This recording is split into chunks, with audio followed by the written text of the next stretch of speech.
Ahí sí. Bienvenidos al evento paralelo Desigualdades en Primera Infancia, enfoques estratégicos e indispensables para el desarrollo social inclusivo. Saludos especiales para nuestros panelistas aquí en sala y a quienes nos acompañan de manera remota. Adelante, ministra, por favor, asiento. El objetivo de este evento es presentar y discutir los principales mensajes del documento que lanzamos hoy, publicado por CEPAL y UNICEF, llamado Enfrentar la desigualdad en la primera infancia, las huellas de la pandemia de COVID-19 en las nuevas generaciones de niñas y niños en América Latina y el Caribe.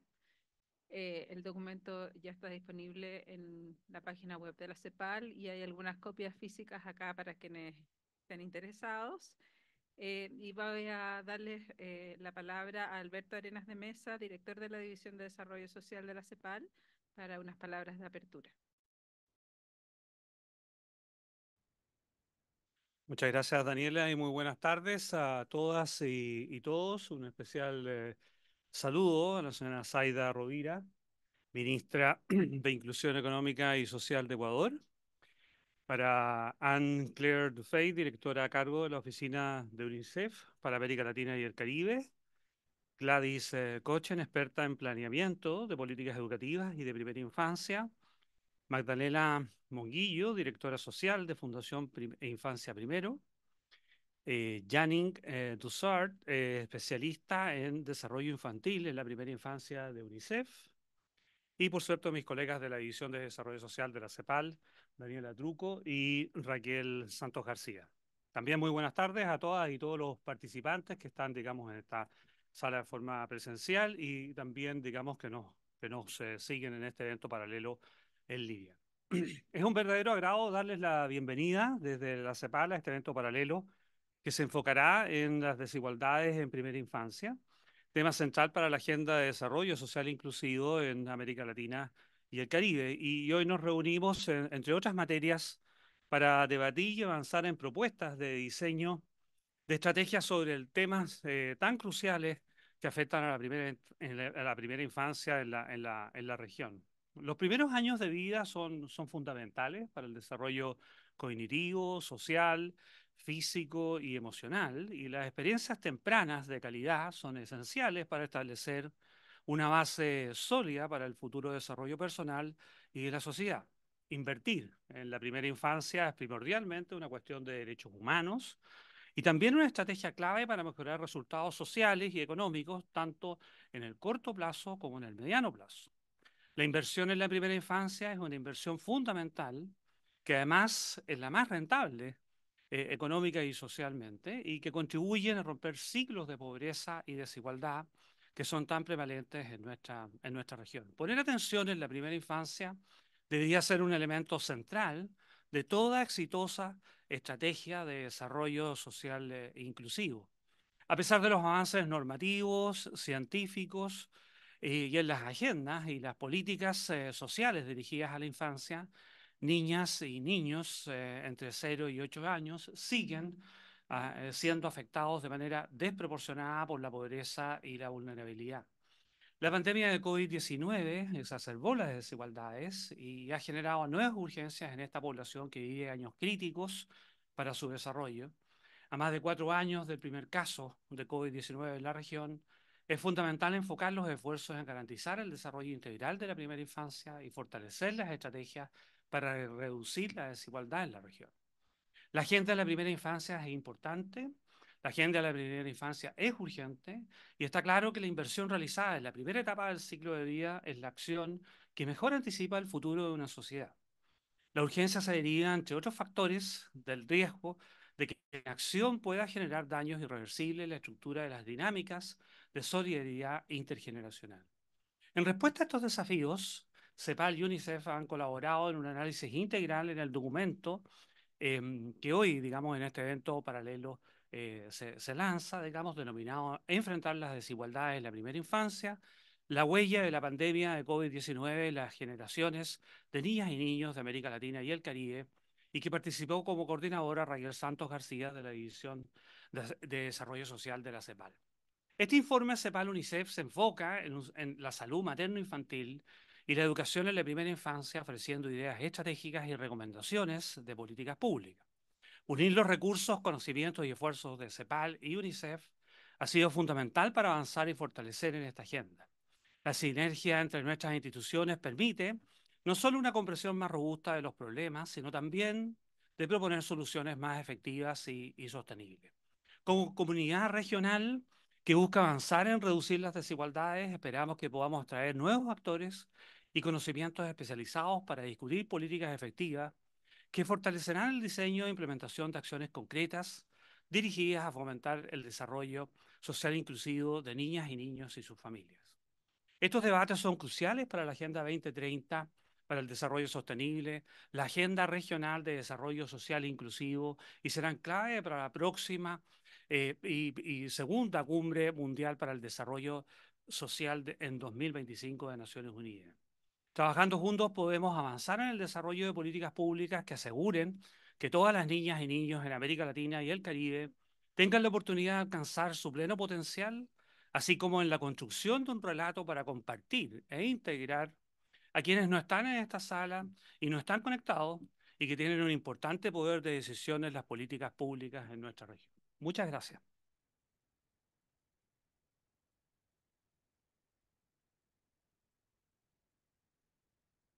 Muchas gracias, Alberto.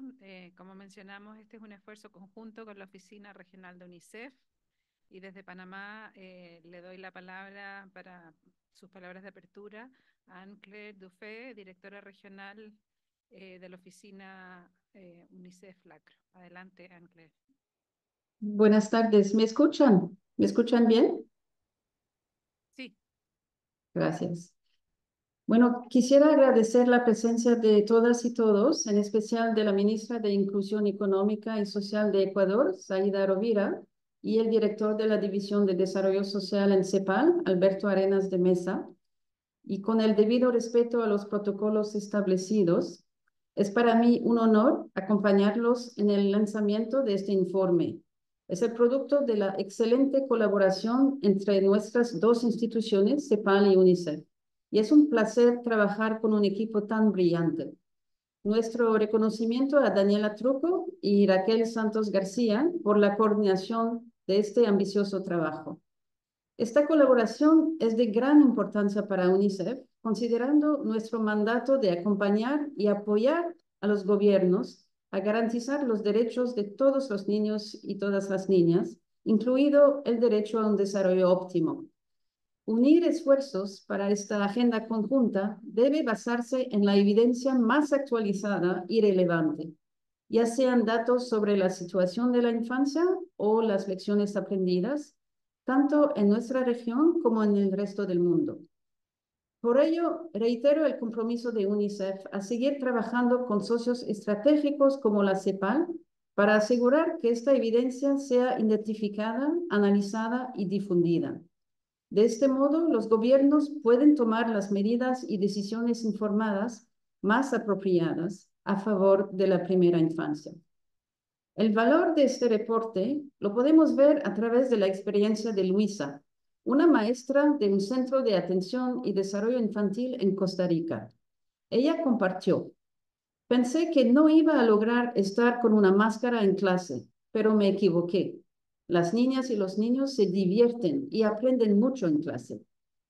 El centro donde trabaja Luisa nunca cerró durante la pandemia. Esto fue posible gracias a los esfuerzos de la Red Nacional de Atención y Desarrollo Infantil. Sin embargo, como sabemos, esta experiencia no fue el común en la región. En ese informe se destacan los efectos de la pandemia y de su gestión en la primera infancia. Las niñas y los niños pequeños fueron en gran medida invisibilizados durante esta gran crisis sanitaria, a pesar de todas las pruebas disponibles que confirman lo crucial de este periodo en la vida. El cierre de los servicios de educación de la primera infancia, las prolongadas medidas de aislamiento social, las situaciones de estrés en los entornos familiares, todos esos factores contribuyeron al deterioro de las condiciones necesarias para garantizar el desarrollo óptimo de las niñas y niños pequeños. Antes de la pandemia ya existían brechas. Sabíamos que alrededor de 4 millones de niños entre 3 y 4 años corrían el riesgo de sufrir retrasos significativos en su desarrollo. Son muchos los hallazgos que revela el reporte sobre el impacto de la pandemia en la primera infancia. Me gustaría mencionar 4 que son especialmente críticos. Primero, con la pandemia, 2.4 millones de niñas y niños no completaron su esquema regular de vacunas. Segundo, disminuyó la asistencia a educación de la primera infancia de niñas y niños un año antes de la entrada en primaria. Tercero, se amplió la brecha entre las niñas y niños de hogares en pobreza extrema y los que están por encima de la línea de pobreza. Y finalmente, la pandemia también dejó huellas sobre la doble carga de malnutrición. Este informe también formula recomendaciones para que la primera infancia sea una prioridad en la recuperación después de la pandemia y en la preparación para cualquier otra emergencia o crisis similar. Eso es importante para hacer más resilientes los servicios destinados a niñas y niños pequeños y a sus familias, y para asegurar que se implementen políticas efectivas para el desarrollo social desde los primeros años. Ninguna pandemia, ninguna crisis debe ignorar la importancia que tiene la primera infancia. No solo porque es nuestro deber colectivo garantizar el derecho de todas las niñas y niños a tener un desarrollo óptimo, sino también porque, como ha demostrado la evidencia, invertir en la primera infancia es siempre la estrategia más eficaz para prevenir y hacer frente a estas crisis y sus efectos a largo plazo. Finalmente, me gustaría recordar que este año se conmemora el 35 aniversario de la Convención sobre los Derechos del Niño. Los países en esta región fueron pioneros en ratificarla. Saludo a su compromiso por los derechos de la infancia. Muchas gracias.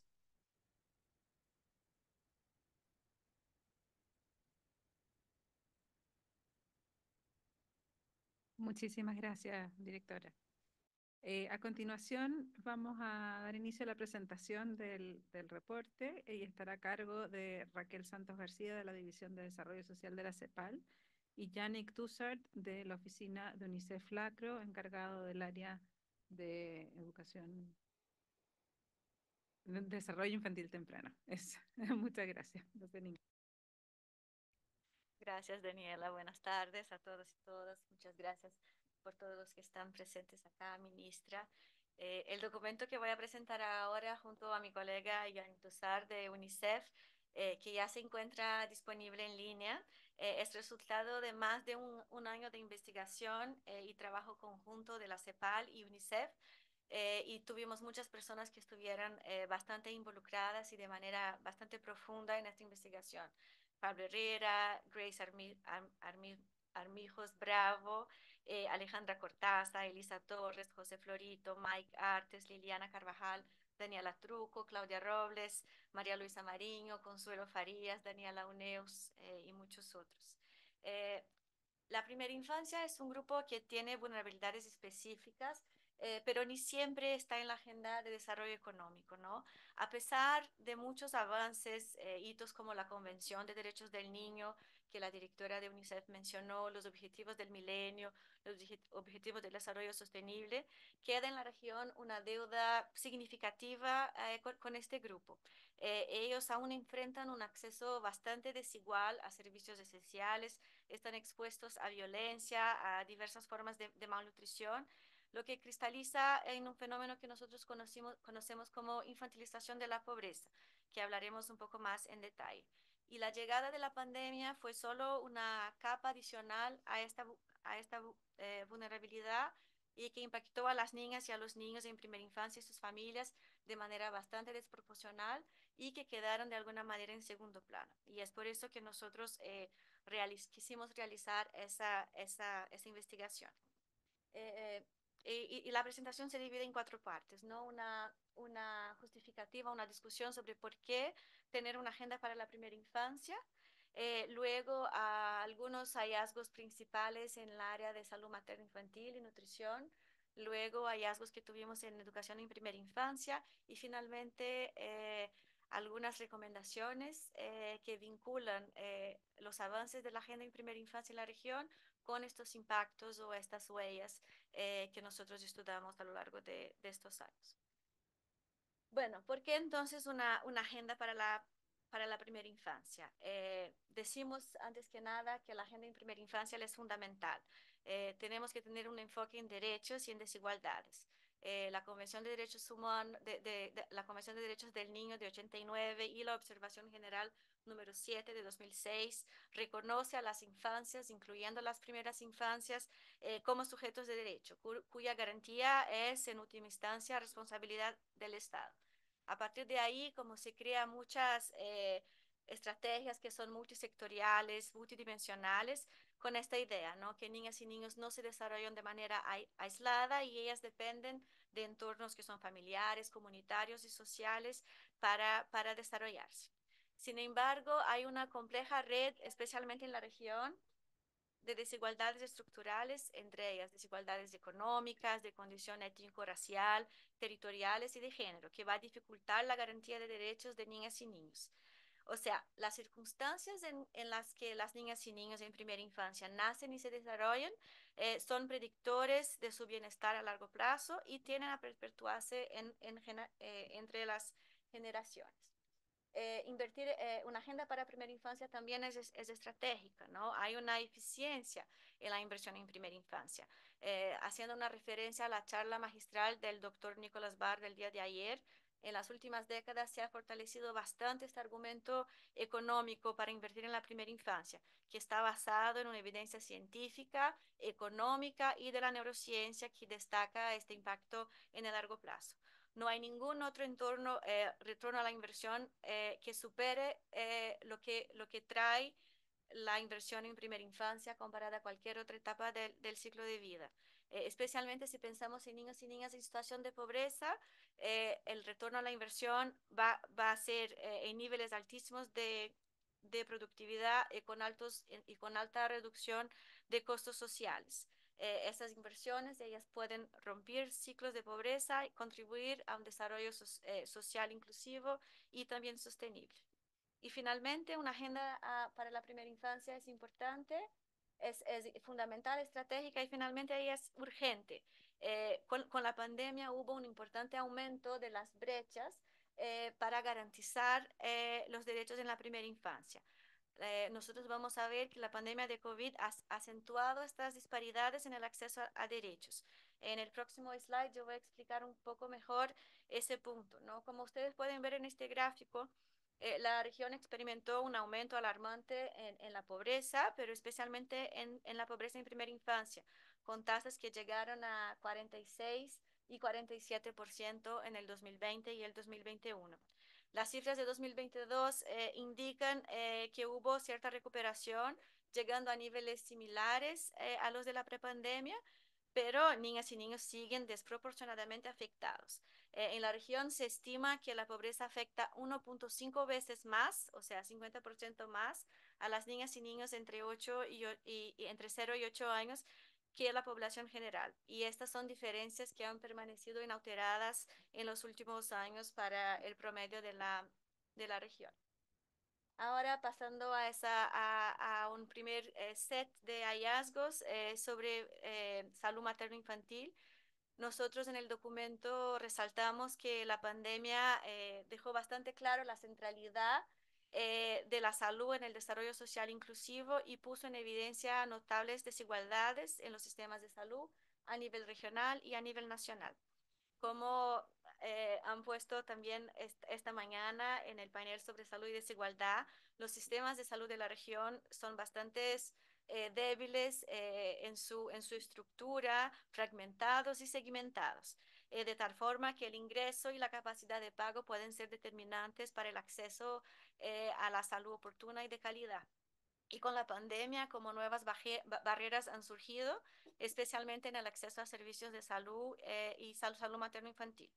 Estas barreras incluyeron lo que se llama defecto de desplazamiento, o sea, la redistribución de recursos humanos y financiero a atención de pacientes de COVID, medidas de confinamiento y también una disminución de la demanda por desinformación o por temor al contagio. Eso interrumpió de manera importante servicios de atención prenatal, obstétrica, inmunización, salud sexual y reproductiva, comprometiendo los avances que la región ya había alcanzado en las últimas décadas. Los datos que ustedes ven acá a la derecha son algunas cifras que nosotros queremos resaltar sobre estas interrupciones, ¿no? Con datos de UNICEF a las oficinas de países, tenemos que 80% de los países, de más de 80% de los países de la región, informaron algún nivel de atención, de interrupción en los 3 niveles de atención médica, sea en septiembre de 2020 o en octubre de 2021. Además, el porcentaje de países que tuvo algún tipo de interrupción en la atención a enfermedades infecciosas infantiles llegó a 40% y en servicios para recién nacidos a 34%. Más allá de eso, los hogares en situación de desigualdad se vieron desproporcionadamente afectados en el acceso a servicios de salud y a medicamentos y enfrentaron problemas adicionales de seguridad alimentaria. Esas interrupciones, claro, tuvieron impactos negativos inmediatos y pueden afectar el futuro de esas primeras infancias en el medio y largo plazo. También acá tenemos 3 otras áreas bastante importantes, la cual la pandemia ha dejado huellas. Primero, la malnutrición dejó ciertas marcas, ¿no? Como exacerbó los desafíos de seguridad alimentaria, especialmente para los hogares de menores ingresos. Hubo un cambio importante en los patrones de consumo, dietas menos nutritivas, menos frescas y más económicas. Hubo también una disminución que aunque no podemos totalmente relacionar con la pandemia, nosotros sabemos que los niveles de desnutrición crónica han ralentizado y es muy probable que no alcance las metas del desarrollo sostenible, la Agenda 2030, además de un aumento de la prevalencia de sobrepeso y la obesidad, ¿no? Si en el 2019 esta cifra llegaba a 6%, hoy está en 8.6% en el 2022. También tenemos que resaltar el tema de la mortalidad materna. América Latina es la única región, América Latina y el Caribe es la única región de todo el mundo donde no hay avances sostenidos en la reducción de la mortalidad materna. De hecho, las cifras han aumentado y están muy similares a las de una década atrás. Finalmente, tenemos datos bastante iniciales sobre la salud mental de mujeres en edad fértil.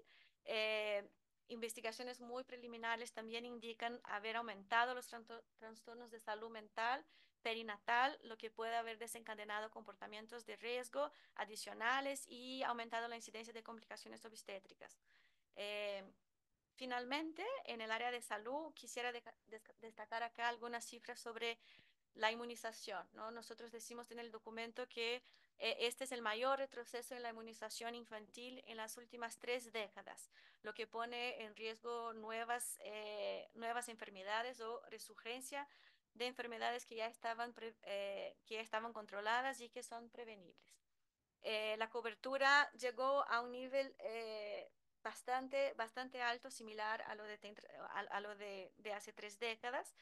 Y aquí tengo una comparación bastante sencilla, ¿no? Como si en el 2015, perdón, si en el 2015 nosotros teníamos 700.000 niños que estaban subvacunados o no vacunados, y ahí nosotros utilizamos la DTP1, la vacuna de difteria, tétanos y pertussis como una proxy.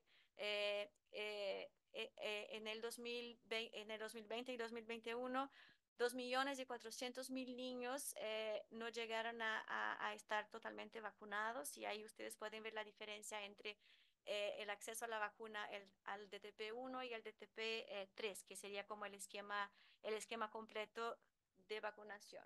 Acá yo no presento un gráfico sobre ese tema, pero también hay ciertas disparidades que María Luisa mencionó esta mañana, que son bastante evidentes, ¿no? Las niñas y niños de hogares más pobres y rurales tienen casi 3 veces más probabilidades de no haber recibido ninguna vacuna o de estar subvacunado en estos últimos años, lo que una vez más subraya estas desigualdades en la distribución de la inmunización. Ahora finalmente, pasando a los indicadores de educación para la primera infancia. Una vez más, este nivel educativo y este grupo etario fue el grupo que tuvo una afectación bastante desproporcionada en comparación con otros niveles educativos. Niñas y niños en primera infancia, antes que nada, ellos dependen de otros miembros del hogar para acceder a dispositivos electrónicos. Ellos no tuvieron prioridades en comparación a sus hermanos más grandes o a sus padres y familias para acceder a estos dispositivos. Y más que eso, ¿no? Solo 60% de los países desarrolló algún tipo de recurso de aprendizaje digital para la primera infancia, contra el 95% para otros niveles educativos.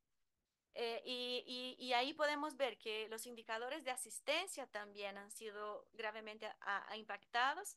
Y si utilizamos las cifras del 2022, vemos que aún no se han recuperado las tasas de asistencia prepandemia.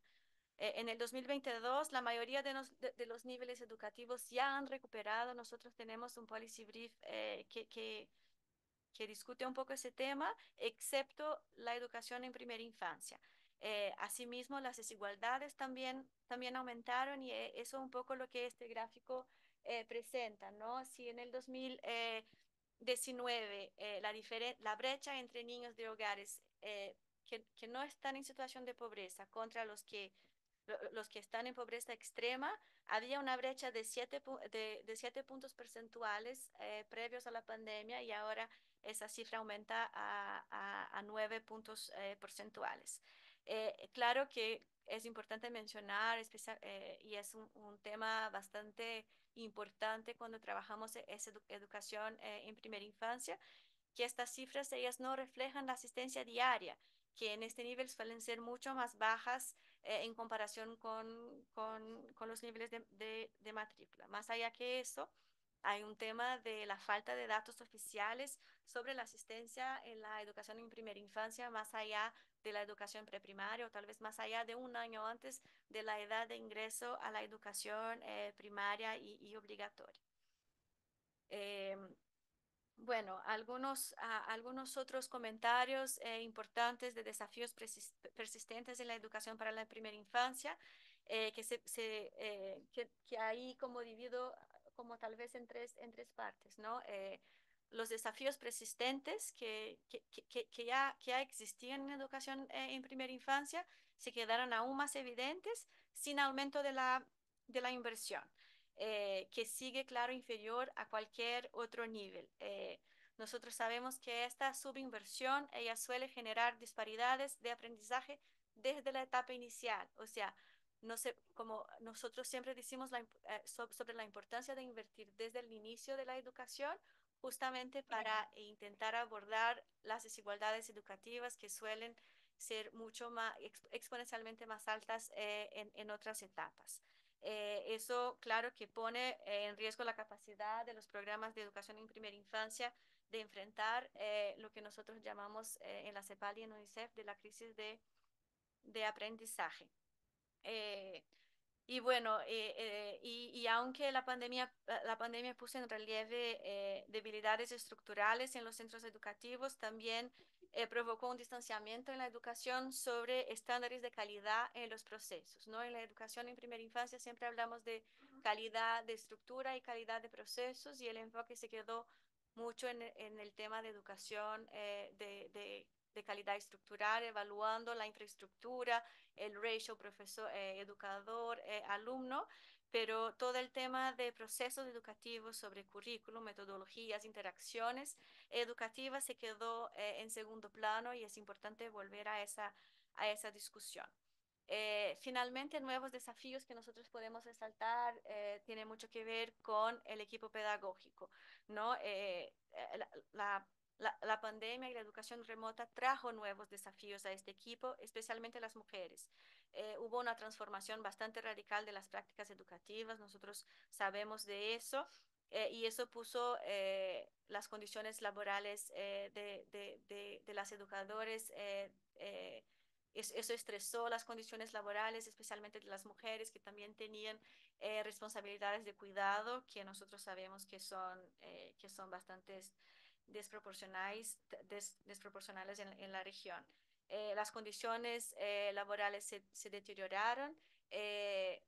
Hubo una curva de aprendizaje de educadores para realizar esa enseñanza, especialmente para este nivel, con un impacto bastante negativo en la salud mental. Eso, además también de la insuficiente financiación, reducción de la asistencia escolar, llevó a cierre de muchos centros educativos de primera infancia y la pérdida de empleos. Sabemos que muchos países, y en el documento hay bastante más detalles sobre eso, implementaron apoyos psicológicos y formación continua a estos educadores y también sobre habilidades digitales. Y finalmente, la participación de las familias en el proceso educativo, ella se fortaleció y demostró la importancia de una colaboración más estrecha entre los hogares y los centros educativos. Muchos de los países han podido ofrecer ciertos recursos a las familias para que pudieran tener este rol más protagónico en la educación de sus hijos en los hogares, pero también puso también una presión en el hogar, porque también las familias deberían seguir con sus trabajos y con otras responsabilidades. Todos estos aprendizajes que ocurrieron a lo largo de la pandemia para proteger y garantizar el derecho sí, durante y después de emergencias o de crisis prolongadas, han sido, claro, un enorme aprendizaje, pero es muy importante tenerlo bastante documentado y también como a partir de eso evaluar y crear estándares para aplicación en futuras circunstancias. Como de nada adelanta seguir hablando de lo que ocurrió, de los aprendizajes que tuvimos, sin tener en cuenta que esta no va a ser la última emergencia que nosotros vamos a enfrentar en esta generación. Así que finalmente paso la palabra a mi colega Yannick Dussart, que va a hablar un poco de las recomendaciones. Y Yannick, yo puedo pasar las láminas por acá. Gracias. Gracias, Raquel. ¿Me puedes confirmar que me escuchan bien? Raquel, ¿sí? Sí, ok. Entiendo que sí. Ok, Hola, veo un Yannick, comentario sí que se escucha. Solo voy a pedir que mantenga el control porque voy a pasar sí. las láminas desde acá. Perfecto, perfecto, sí. Entonces, podemos pasar a la siguiente. Y gracias, Raquel. Entonces, como lo hemos visto, como la pandemia de COVID-19 ha impactado la trayectoria de desarrollo de millones de niños y niñas en la región de distintas maneras y a través de distintos sectores. Y la gravedad de la situación justifica un llamado urgente a la acción para que los estados de la región redoblen de esfuerzos para consolidar una institucionalidad y políticas estables y sobre todo resilientes, porque como lo ha dicho Raquel, sabemos que van a ser más crisis e incluso van a ser más pandemia. No lo deseamos, pero sabemos que hay una fuerte probabilidad de que pasa de nuevo.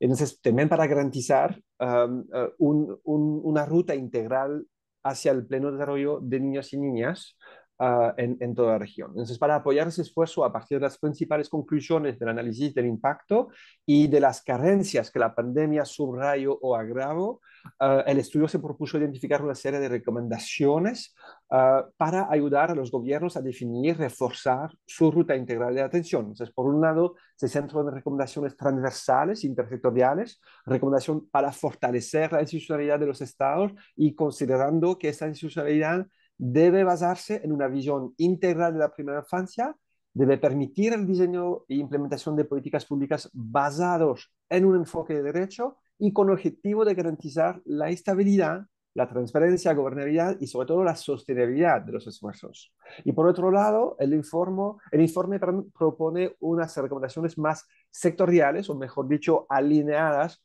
con 4 de las 5 dimensiones del marco de cuidado cariñoso y sensible. Entonces, ahí las recomendaciones se enfocan en políticas para asegurar buena salud, nutrición adecuada, aprendizaje temprano y atención receptiva. En el contexto de ese informe no hemos abordado aspectos de protección y seguridad o de agua y saneamiento. No significa que no hubo impactos o que son menos importantes. Entonces podemos pasar a la siguiente. En tema de institucionalidad de la primera infancia, nuestra región ha hecho muchísimos progresos en el desarrollo de políticas integrales de atención a la primera infancia. La Agenda Regional para el Desarrollo Integral de la Primera Infancia, que se celebró en 2017 con diálogo, representa un hito en el compromiso regional para consolidar políticas o planes nacionales que adopten enfoque de derecho y de desarrollo integral, respaldado por sostenibilidad financiera, pero los hallazgos identificados, y como lo hemos visto a través de la presentación de Raquel, pueden dar a luz muchas carencias y necesidad de reforzar los esfuerzos. Y basado en ese análisis, el informe propone 5 recomendaciones transversales. La primera es de reforzar los marcos legales, de proteger plenamente de los niños y niñas, con enfoque particular en la armonización de sistemas normativos de la primera infancia con el resto del cuerpo jurídico. La segunda recomendación para responder a las brechas de cobertura es la necesidad de expandir y fortalecer políticas y planes de atención integral para la primera infancia, lo que supone reforzar, dentro de otros esfuerzos, reforzar la coordinación intersectorial, reforzar el liderazgo de alto nivel, reforzar la asignación presupuestal. Y ahí quiero destacar la importancia de la articulación con los sistemas de protección social y los sistemas de cuidados que están en construcción en muchas partes de la región, que son claves para profundizar su alcance e impacto. Y también la importancia de adoptar un enfoque de universalismo sensible a las diferencias para que alcanzamos a cada niño en su contexto propio. La tercera recomendación, bueno, para asegurar esa expansión y forzamiento, hay que resguardar y aumentar la inversión pública con sostenibilidad financiera. Se trata tanto de metas sectoriales, como por ejemplo asegurar que el 10% de la inversión en educación beneficia a la educación para la primera infancia, como también identificar estándares de inversión para erradicar la pobreza y asegurar una protección social inclusiva y asegurar el desarrollo óptimo. La cuarta recomendación se enfoca en consolidar y ampliar las transferencias monetarias para la niñez. Y aquí, entre otras cosas, quiero destacar la importancia de considerar una lógica de preparación y acción temprana frente a un contexto de crisis multinacionales como lo hemos conocido. Y la última recomendación transversal tiene que ver con robustecer los sistemas de monitoreo de la primera infancia. Es muy importante que desarrollamos y fortalecemos sistemas de información que deben garantizar el seguimiento y el monitoreo eficaz de la situación de los niños y niñas mediante la compilación de datos sobre indicadores esenciales en todos los sectores y que cubren todas las dimensiones del desarrollo de los niños y niñas. Es importante también que esos sistemas garantizan la capacidad de los estados de reportar los avances hacia el indicador de ODS 4.2.1, que tiene que ver con la proporción de niños y niñas menores de 5 años que están que se encuentran bien acosados en cuenta de la salud, el aprendizaje y el bienestar psicosocial. Y también es importante que estos sistemas de información aseguran, garantizan la desagregación de datos para visibilizar las brechas existentes.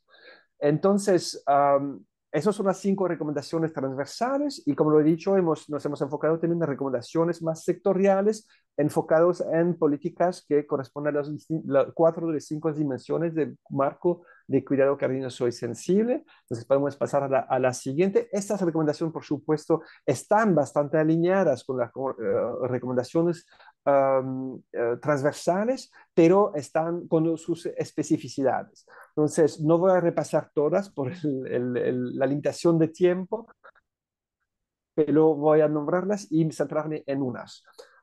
Para las políticas para garantizar el acceso a buena salud de los niños y niñas y de sus familias, se trata primero de priorizar la inversión en atención primaria de salud, porque es el primer punto de contacto con familias. Sabemos que la mayor parte de las enfermedades y problemas de salud que afectan a niños y niñas y sus familias pueden prevenirse y tratarse de manera efectiva mediante intervenciones a nivel de la atención primaria de salud, la APS. Además, uno de los servicios más esenciales de primera infancia se integran a esos servicios como la detección temprana de discapacidades y retraso del desarrollo, el monitoreo del desarrollo, la atención, la estimulación temprana y el apoyo a la crianza. Entonces, invertir en el desarrollo y la consolidación de estrategias y políticas robustas nacionales para la salud es muy importante, con un énfasis en la atención primaria de salud, y para eso hay que aumentar el gasto público en salud, siguiendo las recomendaciones de la OPS de asignar al menos 6% del PIB al sector de salud, y dentro de esa asignación al menos 30% debería destinarse a la APS. Dentro de las otras recomendaciones tenemos el hecho de establecer estándares de calidad, de mejorar la atención de salud comunitaria y el involucramiento comunitario de familia, priorizar servicios claves para mujeres embarazadas, madres y la primera infancia, y asegurar la resiliencia de los sistemas de salud para futuras crisis y epidemias. Los invito a leer el informe para ver el detalle de esas recomendaciones. Si pasamos al marco de la nutrición adecuada, ahí las recomendaciones se centran en invertir en políticas y marcos legales, implementación de programas, y fortalecer la resiliencia de los sistemas alimentarios y las familias. Ahí debemos asegurar el acceso a dietas saludables para niños y niñas y sus familias, de modo que de abordar la doble carga de malnutrición. Esto es de especial relevancia en contextos de crisis y emergencia, y debe incluir las transferencias monetarias o subsidios para la producción de alimentos saludables. Asimismo, es fundamental priorizar y fortalecer servicios claves como la nutrición materna, incluyendo suplementos nutricionales cuando sea necesario, y redoblar los esfuerzos para proteger, promover y apoyar la lactancia materna exclusiva durante los 6 primeros meses de la vida, y continuará hasta los 2 años y más.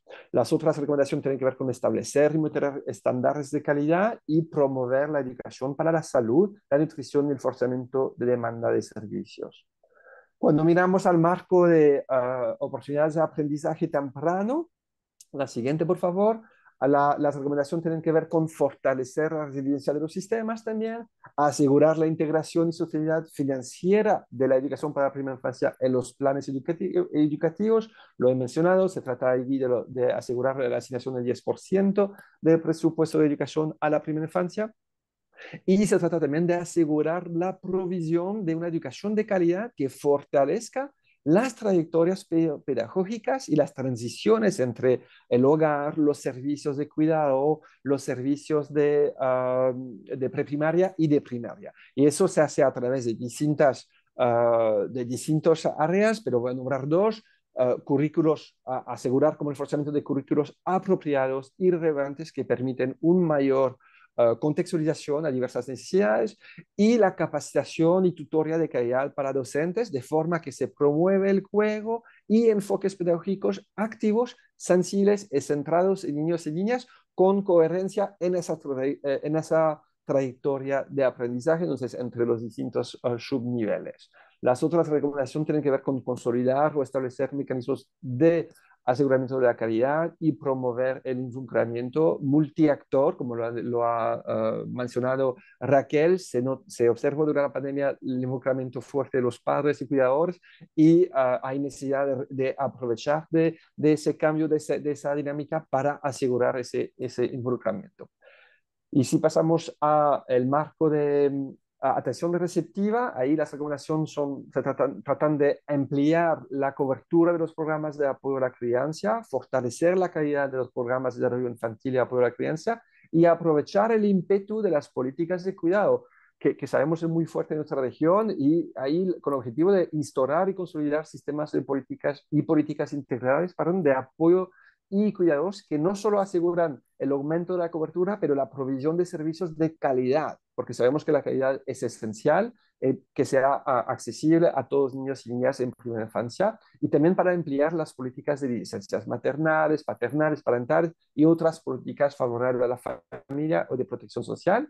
Las otras recomendaciones tienen que ver con el hecho de fomentar el juego, no solo en el contexto de las escuelas, de los centros, pero en todos los ámbitos donde evalúan los niños y niñas en la primera infancia, y aumentar la concienciación pública sobre la importancia de la primera infancia, de la atención receptiva, del juego, de la comunicación receptiva, etc.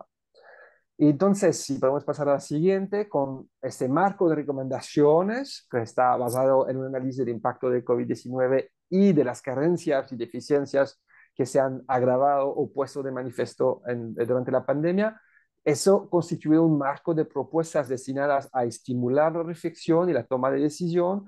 Evidentemente no es exhaustiva y no abarca, por ejemplo, como lo he dicho, todas las dimensiones del marco de cuidado cariñoso y sensible. No hemos tocado al área de protección y seguridad, por ejemplo. Y obviamente esas recomendaciones deben contextualizarse para que en cada contexto se garantice el derecho de todos los niños y niñas a beneficiarse de un desarrollo óptimo. Gracias.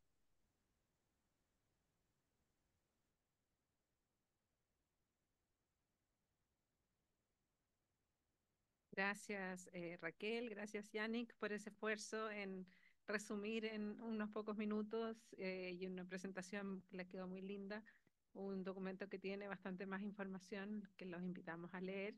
Ahora tenemos una mesa redonda con 3 panelistas, 2 aquí en la mesa y una virtual, para comentar el documento. Les pido que por favor respetemos los 10 minutos de intervención, que luego el seminario sigue.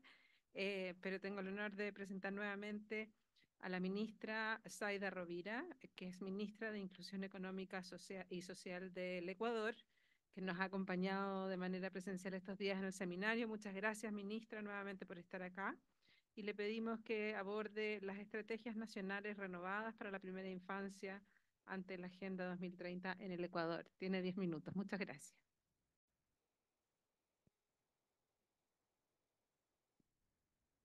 Perdón. Nuevamente quiero expresar mi gratitud a los organizadores, a la CEPAL y a las autoridades presentes.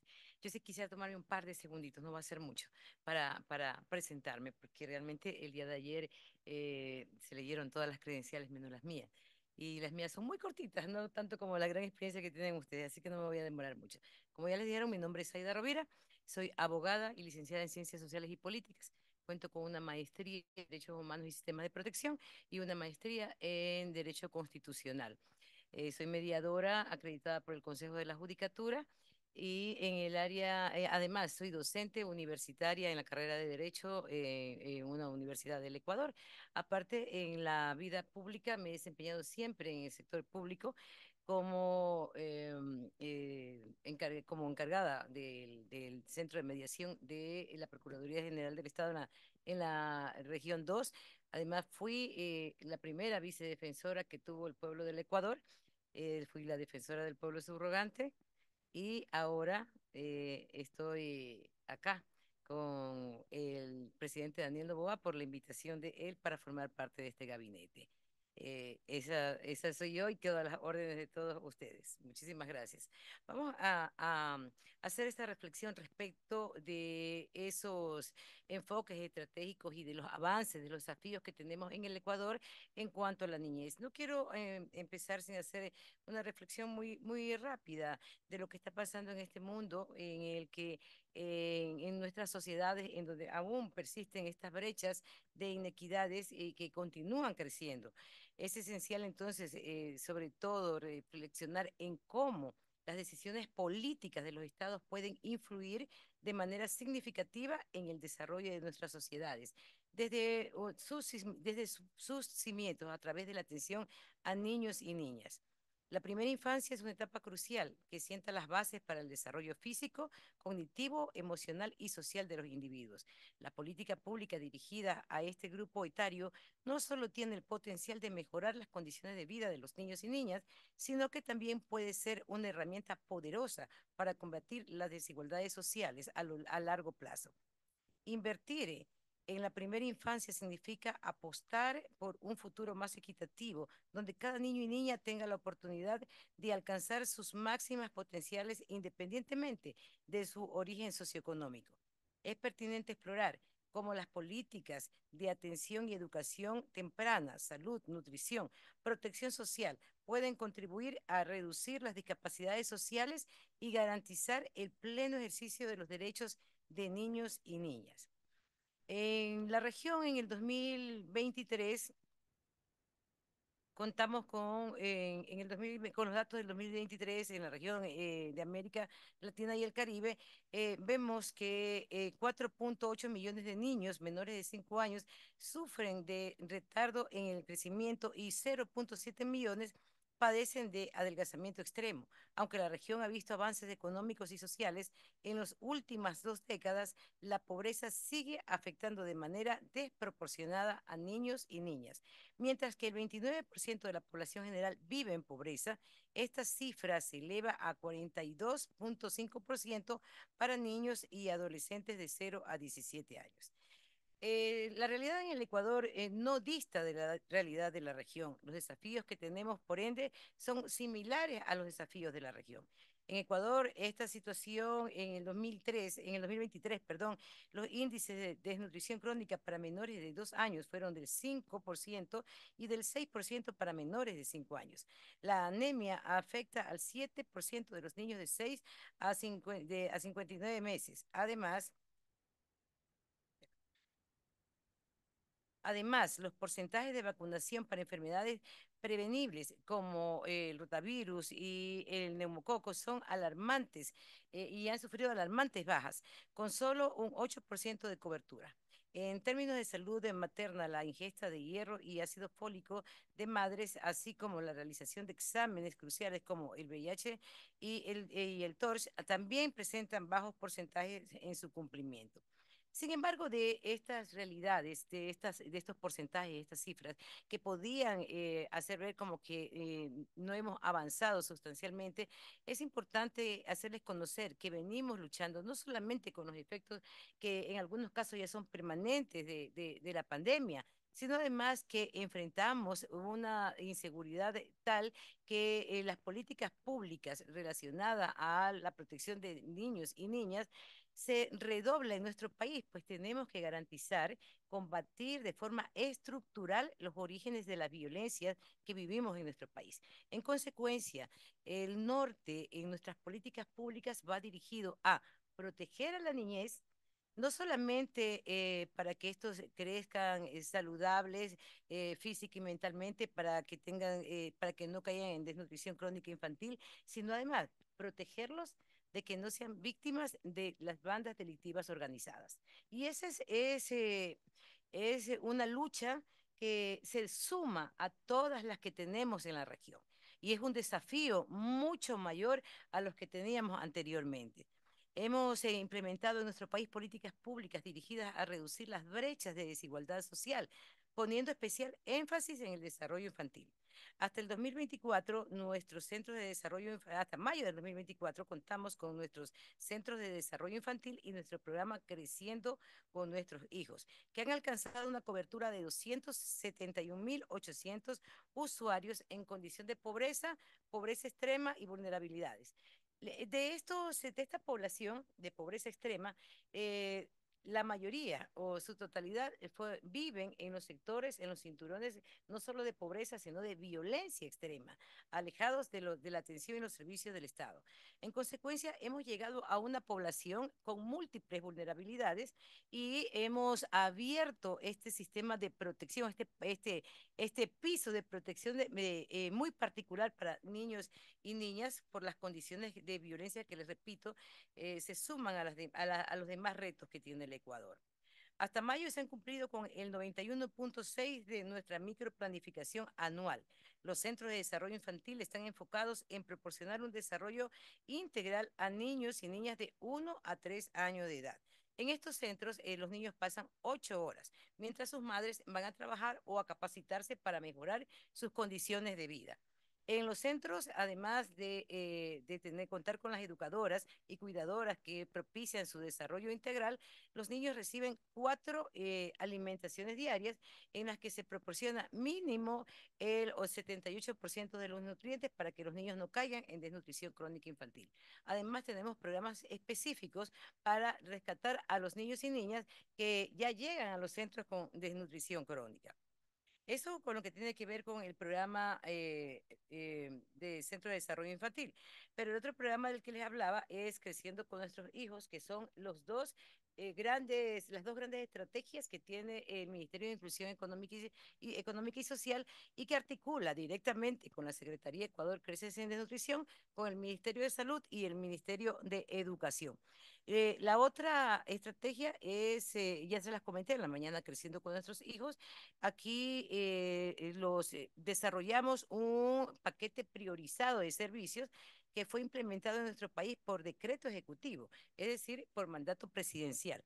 En este paquete priorizado, nuestras educadoras, nuestras cuidadoras que se desplazan ya, este es un trabajo extramural, que se desplazan y salen de los centros de desarrollo infantil y van a atender casa a casa a todas las personas que están dentro de nuestro sistema de protección, teniendo como centro la consejería, la estimulación temprana de los niños, el desarrollo o el incentivo de la lactancia materna, la manipulación de alimentos, el desarrollo de nutrición sana y además el uso de agua potable o agua adecuada.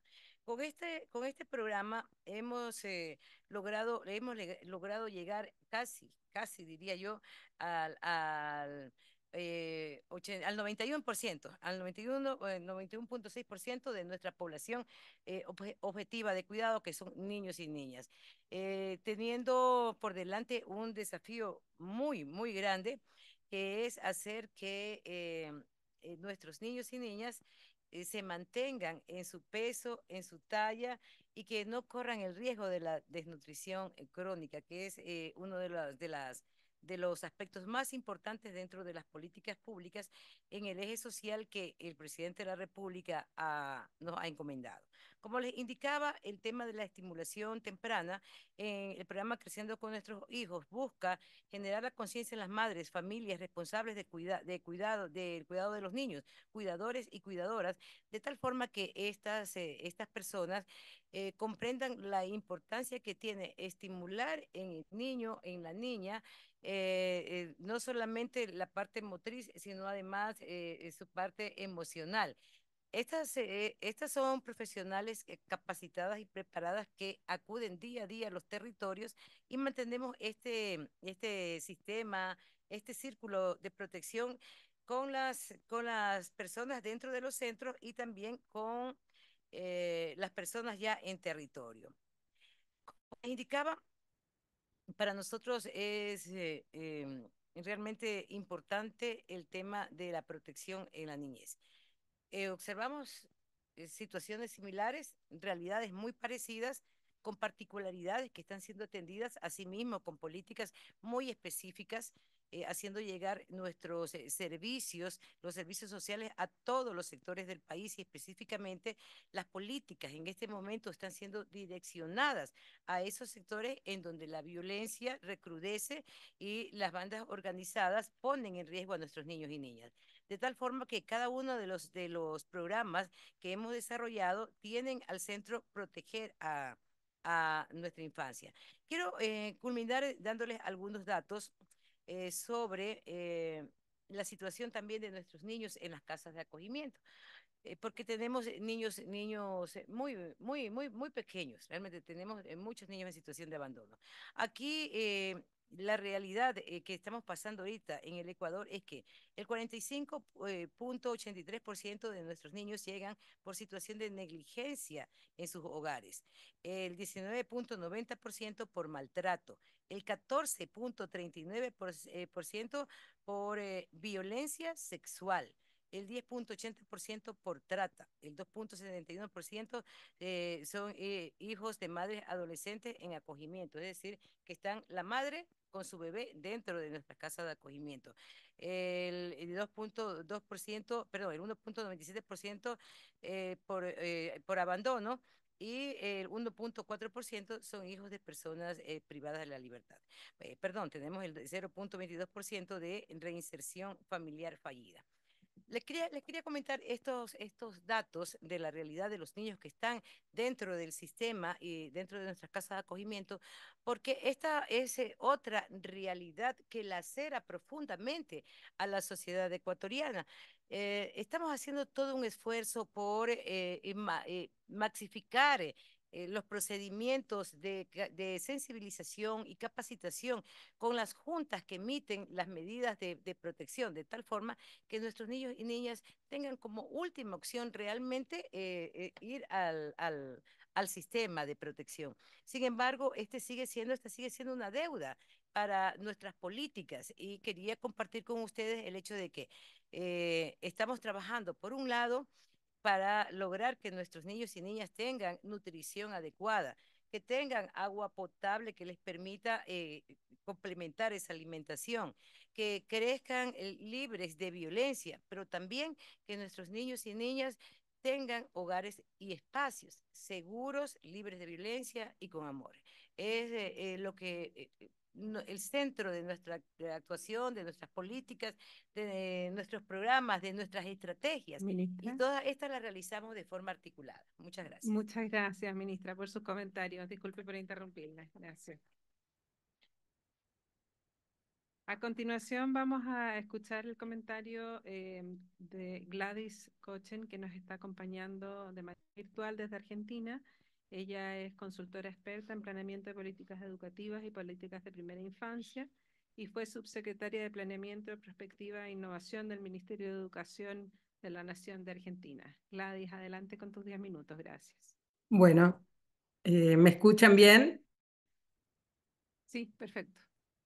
Bueno, ¿qué tal? Muy buenas tardes a todos y a todas. Muchísimas gracias en primer lugar al señor Alberto Arenas de Mesa, a la señora Daniela Truco y a Raquel Santos Guerra por esta interesante invitación. Yo primero de todo, bueno, voy a hacer una presentación, así que ya la estoy, díganme si ya se ve. ¿Se está viendo? Esperen un momento, ahí va. A ver, ahora sí. Bueno, por otro lado, tuve el privilegio de leer el documento, no hace mucho, pero de manera anticipada, con lo cual quisiera felicitar y agradecer mucho este documento que han realizado los colegas y ya pedir disculpas porque voy a hacer el pedido que me han hecho es que dialogue con este documento y entonces en mi recorte y por los tiempos voy a ir rápido, pero me gustaría tomar algunos puntos particulares y pensarlos desde la temática del planeamiento y desde algunas experiencias que se han realizado en políticas educativas para la primera infancia. Como fue señalado en el documento, y lo voy a ir muy rápido, el documento plantea claramente que la primera infancia es una etapa clave y da todos los motivos. Todos los que me antecedieron hablaron de la importancia de seguir invirtiendo y de mantener de manera sostenible esta inversión, por lo importante que es y por lo crucial que es para los niños de 0 a 5 años, que está tomando esa franja, en el aprendizaje y en su desarrollo físico, cognitivo, emocional y social. Luego el documento me parece que estuvo muy bien recién expresado por el colega que me antecedió. Hace un diagnóstico de la situación de la primera infancia en la pospandemia y nos deja bien claro de que hoy no hay garantías de asegurar, como lo plantea el ODS 4.2, que todos los niños y niñas tengan acceso a servicios de atención y desarrollo en la primera infancia y a los sistemas de educación preescolar de calidad en los tiempos actuales, lo cual claramente nos tiene que poner en alerta. Por otro lado, algunos informes que se han logrado recabar en los chicos que sí volvieron, que como ustedes bien lo señalan en el documento, es bastante diferenciado el porcentaje de niños que han vuelto en la pospandemia al primario, al secundario. En esta franja etaria nos encontramos en toda la región con una situación bastante peor, en mayor retroceso, pero sí lo que vamos viendo, y algunos informes lo denotan, que los que sí han vuelto a las instituciones educativas, se pueden observar que hay dificultades en el lenguaje, miedos, mucha dificultad en la integración grupal, el ser uno con otro, ¿no? Tan importante, poca autonomía, uso excesivo de pantallas, sin propuestas que invite al desarrollo y bastantes dificultades para la socialización. Ahora bien, yo acá me voy a detener un poco o un poquito más adelante, porque como también lo señalaron en este interesante documento, que por supuesto invito a leerlo en profundidad, porque yo estoy pasando una síntesis rápida, este documento no solo nos habla de un diagnóstico, sino que básicamente nos habla de recomendaciones. Recomendaciones transversales y recomendaciones para los diferentes sectores. En líneas generales plantean la necesidad de más inversión, más sostenibilidad financiera, más calidad, mayor resiliencia, desarrollar políticas integrales, armar sistemas de información inteligente, monitorear la situación de la primera infancia, impulsar investigación, marcos normativos y potenciar la discusión sobre las políticas de cuidado, entre otras. Y acá me gustaría detenerme un poquito.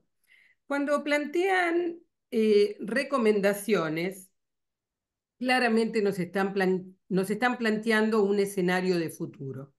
O sea, al plantear recomendaciones nos están invitando a de que los países tienen que sentarse a planificar y planificar este futuro que se avecina con algunas características distintas. Entonces, en ese sentido, la pregunta que me hice para poder ofrecer algún aporte es cómo planificamos el futuro de las políticas educativas para la primera infancia, y mi invitación es a pensar en el planeamiento prospectivo, estratégico y situacional. Acá en la frase que plantea Washington Uranga, lo que nos invita es no solo a pensar una planificación desde los datos, desde lo hecho, desde lo que ha ocurrido y desde los antecedentes, sino fundamentalmente pensarlo como un escenario soñado. Y en ese sentido, o sea, muchos sabemos, o varios saben, especialmente en Chile, que bueno, se viene planteando la necesidad del planeamiento estratégico situacional ya desde la época de Matus, pero a mí me parece que hoy la corriente francesa nos invita a plantear la necesidad de un planeamiento prospectivo, estratégico y situacional. Lo prospectivo implica planificar pensando que no hay un futuro dado, sino que está por hacerse, y es plantear escenarios alternativos posibles y deseables.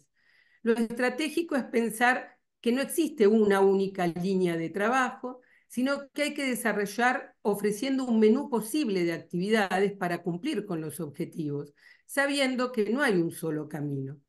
Y lo situacional, que parece que el documento lo trae mucho en relación a la primera infancia, hace referencia a lo territorial, a la necesidad de pensar en una planificación macropolítica, pero que habilite las diversidades existentes para dar lugar a una microplanificación en base a las necesidades concretas y los cambios del entorno.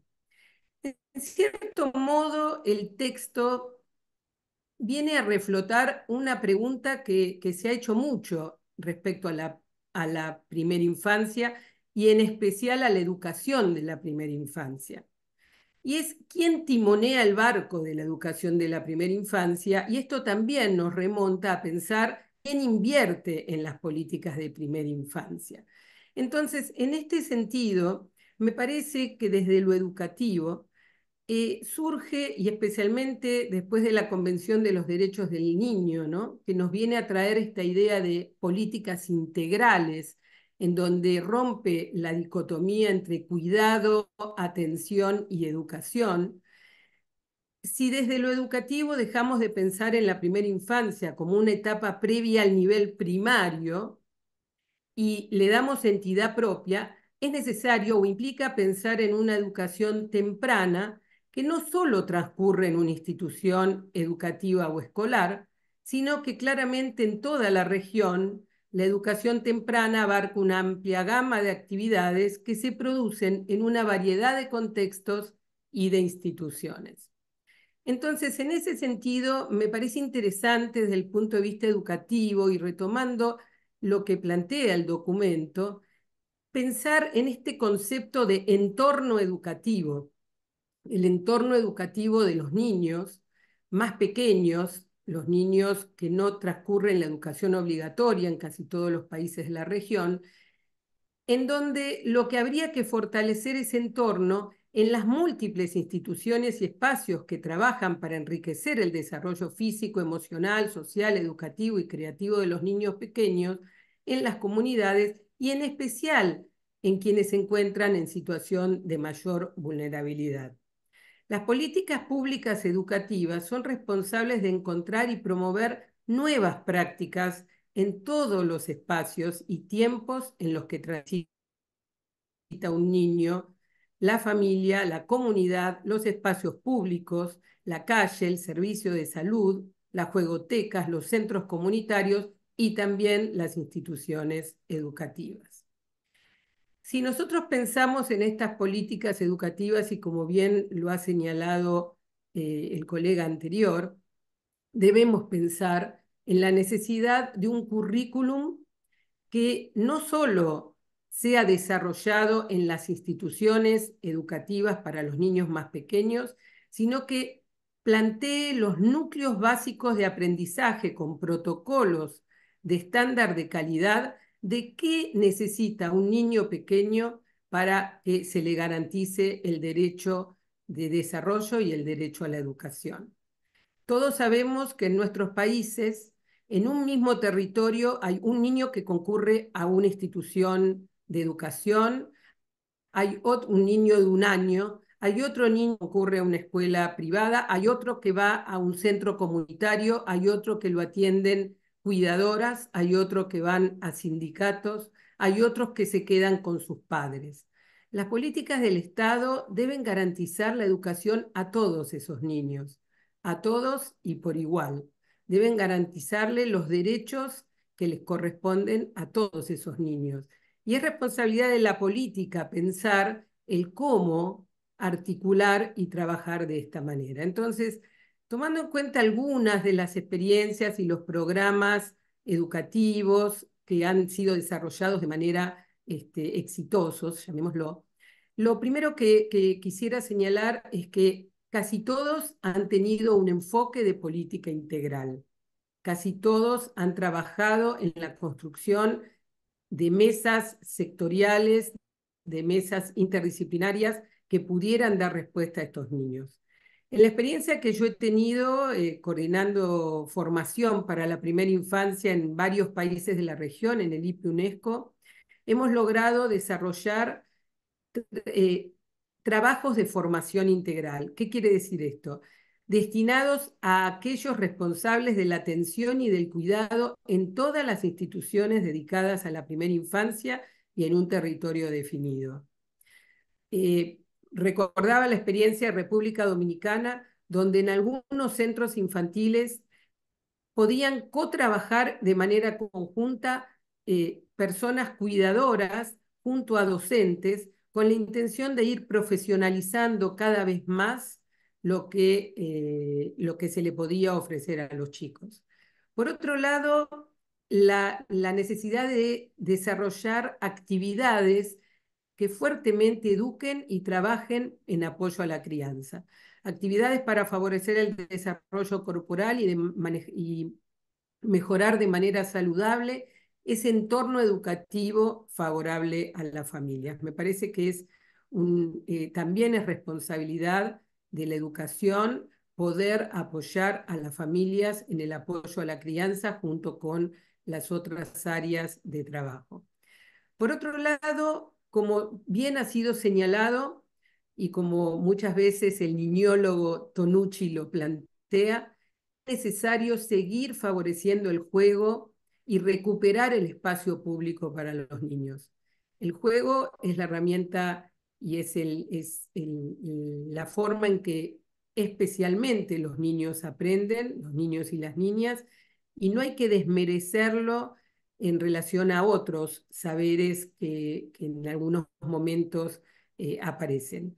Me parece que pensar en juegotecas, en bibliotecas, en los diferentes espacios donde transitan los niños y sus familias, y no solo en las instituciones educativas, son centrales para favorecer el desarrollo de los chicos. una de las recomendaciones muy importantes que plantea el texto, el documento, perdón, el informe, es este tema de generar acciones de sensibilización y comunicación. Es muy importante generar actividades de intercambio, mensajes de texto, materiales de difusiones para las familias con los formatos que las familias pueden seguir. Es muy importante el seguimiento desde que el niño nace hasta que ingresa en la escolaridad, y entonces esto favorece muchísimo los mensajes que se pueden desarrollar. Recordaba en un municipio en Córdoba donde Disculpa. las familias recibían información desde el inicio a través de los WhatsApp y mensajes educadores. Y por último, para no extenderme, porque sé que hay que ir rápido, quisiera señalar algunos de los principios orientadores que este documento nos ofrece. Para planificar la política educativa, la política dirigida a la primera infancia, hay que pensar en políticas integrales, en mesas y redes intersectoriales, en enfoques interdisciplinarios, en cooperación entre el sector público y privado, en la organización y participación comunitaria, en trabajar junto a las familias que han demostrado en la pandemia un desarrollo muy importante y en seguir trabajando en los espacios de información y comunicación. Y quiero agradecer nuevamente porque me parece que estos espacios de debate son de suma importancia para poder seguir apostando y seguir entendiendo que para el desarrollo de los países de la región es sumamente importante seguir invirtiendo y seguir proponiendo políticas para los chiquitos más pequeños y sus familias. Muchísimas gracias.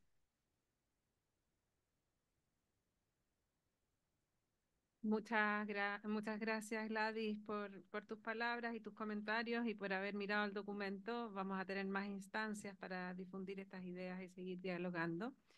Por último, quiero darle la palabra a Magdalena Monjillo, directora social de la Fundación Infancia Primero, que nos hablará de las políticas de atención integral para la primera infancia como clave para el desarrollo social e inclusivo en América Latina. Adelante, Magdalena. Muchas gracias, Daniela. Gracias también a todo el equipo. Yo también tuve la suerte de poder revisar este documento y reitero la invitación a que todos lo puedan leer. Es un tremendo aporte, así que muchas gracias a ustedes. Bueno, ya creo que varios han... No se ve todavía mi presentación. Traje una pequeña presentación, pero bueno, no importa si no. Ya han comentado ampliamente, ¿no es cierto?, la importancia que tiene la primera infancia y es sabido y documentado que es la mejor manera en el fondo la más rentable de invertir y todo lo que ya se ha dicho, así que no me voy a repetir ahí. Y si bien sabemos que la primera infancia es este periodo clave, porque la ciencia sí nos lo ha enseñado, las ciencias del desarrollo infantil temprano también nos entregan claves sobre qué son lo que hacen estas políticas de dirigidas a la primera infancia que hacen que sean exitosas en el largo plazo, ¿no?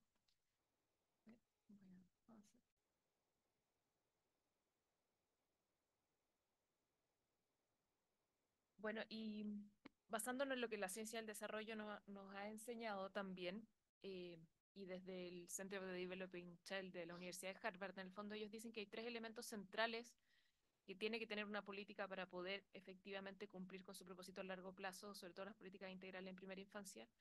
Y bajo estos 3 elementos claves, a mí me gustaría tomar algunas de las recomendaciones que se han abordado aquí del documento.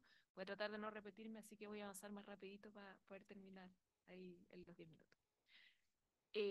Hablamos de promover las relaciones responsivas en la primera infancia. Se sabe que fortalecer el vínculo entre los cuidadores y los padres y sus niños es un elemento primordial para generar resiliencia, para que los niños tengan las capacidades de enfrentar las dificultades futuras. También sabemos que el fortalecer las habilidades centrales para la vida, la función ejecutiva, la memoria y muchas otras también son habilidades que el día de mañana van a hacer que los niños tengan y puedan alcanzar su potencial. Y una tercera que es muy relevante tiene que ver con reducir las fuentes de estrés en las familias. Y si lo miramos a la luz de la pandemia y lo que eso significó del aumento importante, no solamente en términos del estrés asociado a la crianza, de tener a los niños en la casa, ¿no es cierto?, con todas las restricciones que existían, pero también de las familias más vulnerables y lo que significa la inseguridad alimentaria, la falta de trabajo y las condiciones de pobreza general. ahí también creo que hay un punto muy importante a resolver.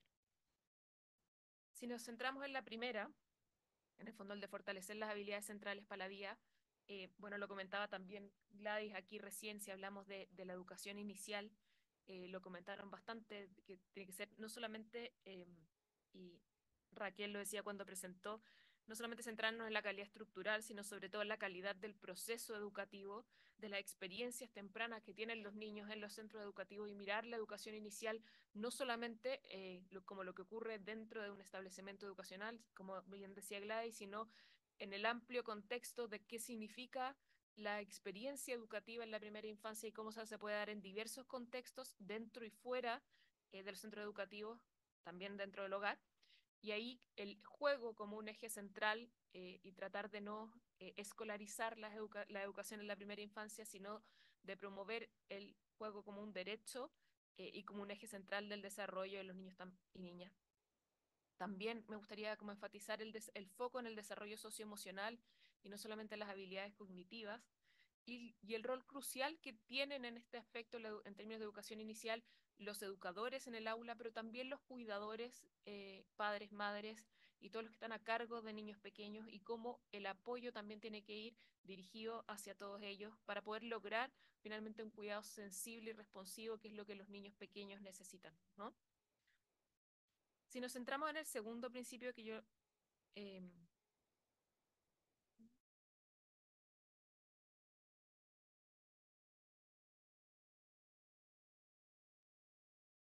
no importa, más.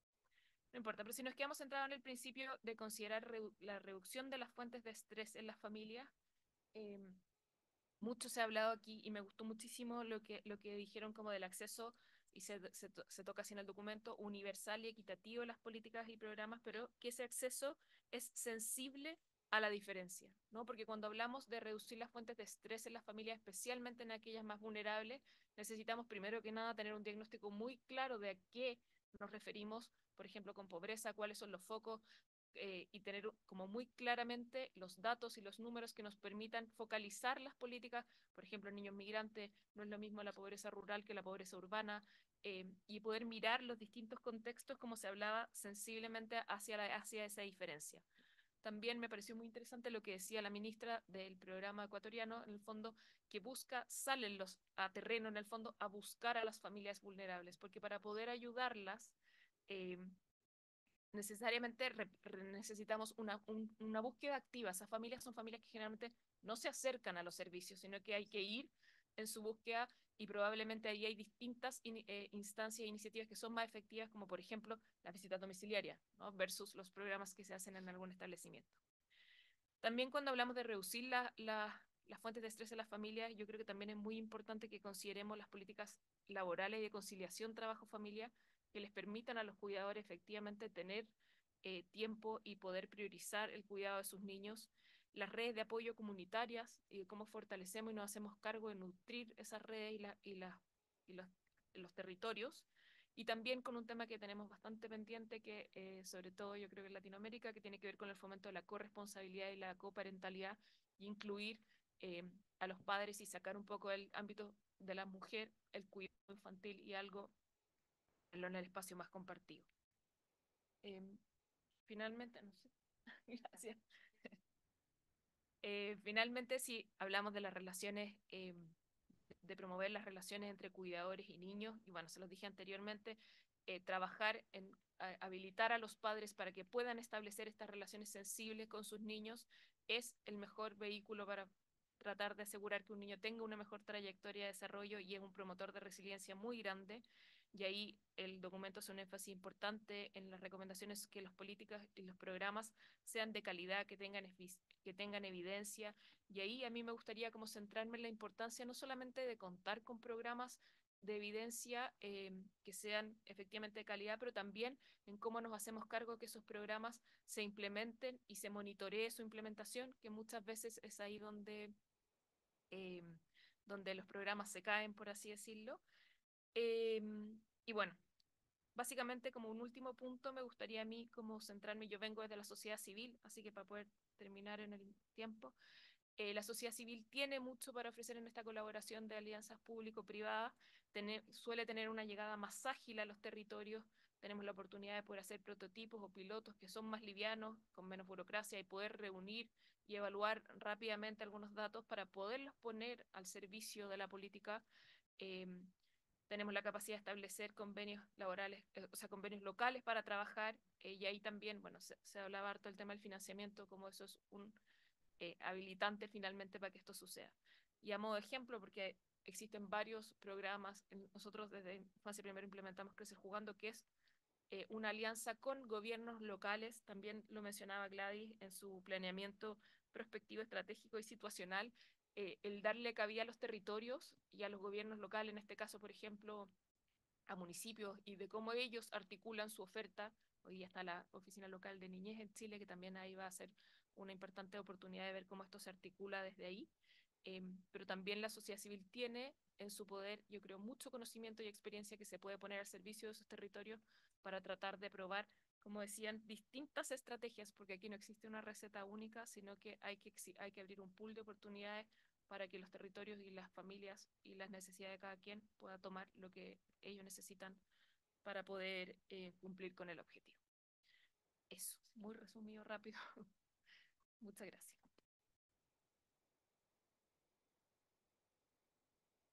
Muchísimas gracias, Magdalena, además por terminar a tiempo. Les quiero agradecer a todos los panelistas y los presentadores.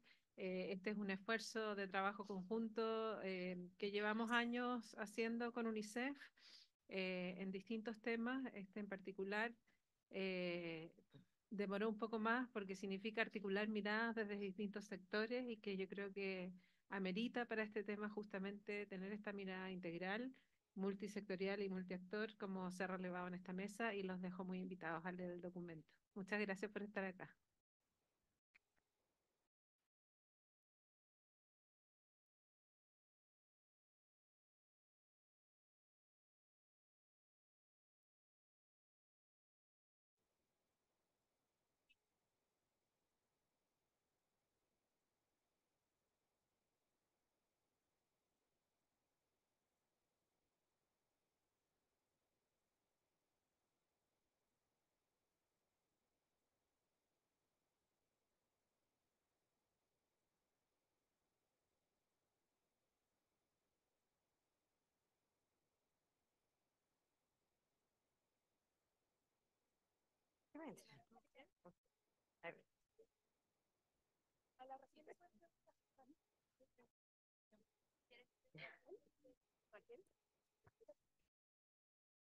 No, lo que teníamos son los que estaban acá.